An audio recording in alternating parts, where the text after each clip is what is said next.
பழனியிலே சந்நியாசி தணிகையிலே சம்சாரி உன் கணக்கு புரியலையே முருகா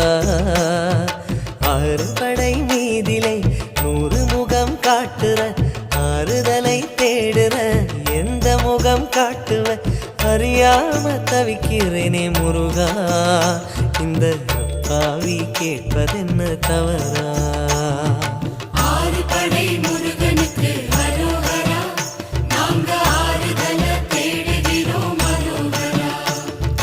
கந்தவேலு குமரவேலு அரோகரா உன கண்டு வந்தா நிம்மதிதான் அரோகரா பழனியிலே சந்நியாசி தணிகையிலே சம்சாரி உன் கணக்கு புரியலையே முருகா உன் கணக்கு புரியலையே முருகா